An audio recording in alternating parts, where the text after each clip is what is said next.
Hi, boys and girls, and Piper. I was lucky enough to get this book this week by someone in first grade, Dawson Tenbrick.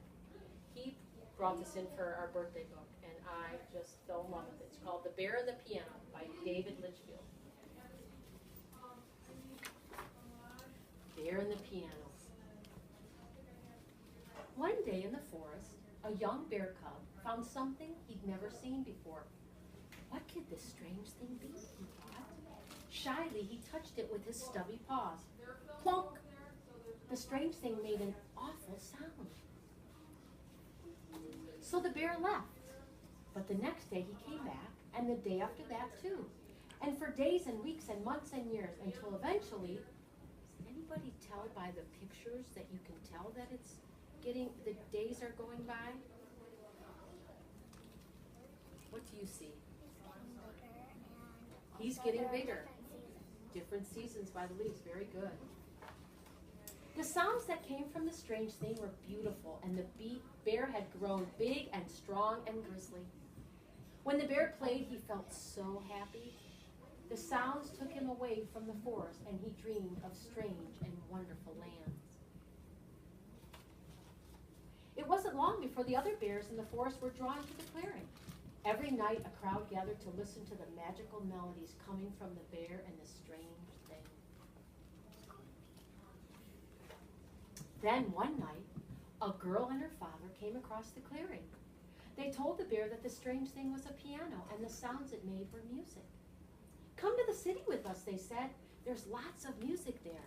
You can play grand pianos in front of hundreds of people, and hear sounds so beautiful they will make your fur stand on end. The bear knew that if he left the forest, the other bears would be very sad.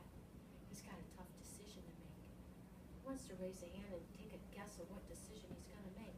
Ava? He's gonna trade back and forth, go to the city and come back. Okay. Olivia? He's gonna stay. Emma? He's gonna bring some of his friends with him. Bring his friends with him. Yes. Same as him. Same as Emma. Sam?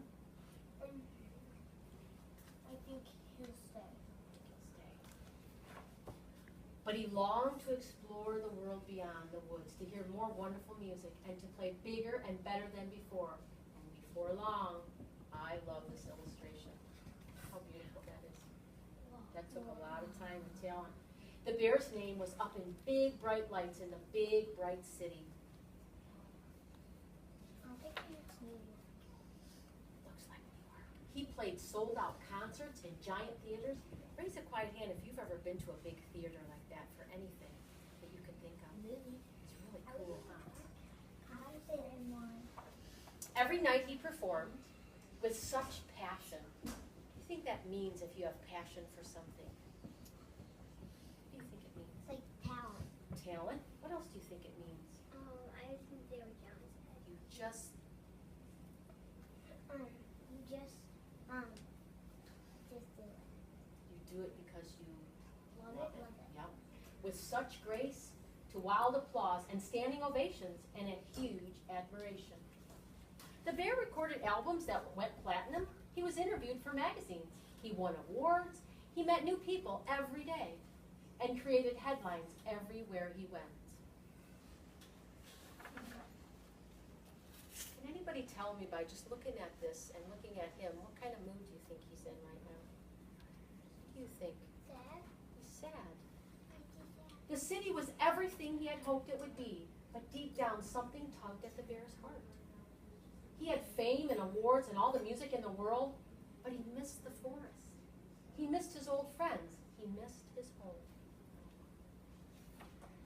So the bear decided to go back. He speedily crossed the river and excitedly bounded into the forest. He couldn't wait to tell his friends about the time in the city. I love how the illustrator made the reflection in the river. See that?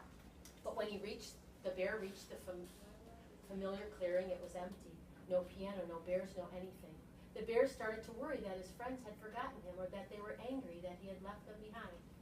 A little girl in the class before you noticed something about this page that I've never seen. She said to her it looked like it was shaped like a heart. I think that's pretty cool. Do you see that? Yeah. friend stepped into the clearing. "Hello," cried the bear, "I'm back. I missed you so much." Without saying a word, the gray bear ran back into the trees. "Wait," called the bear. "I'm sorry, I left. Please stop." But his friend just kept on running. The bear stumbled after him, moving deeper and deeper into the forest until he saw something that made his fur stand on end. What do you think he's looking at? Piano. What else do you think he's looking at? His friends. For the bear had not been forgotten. His friends weren't angry but proud. The bear realized that no matter where he went or what he did, they would always be there, watching from afar. They had even kept the piano safe in the shade, ready for his return. Look at that shrine. So no matter where you are, you're still cared about.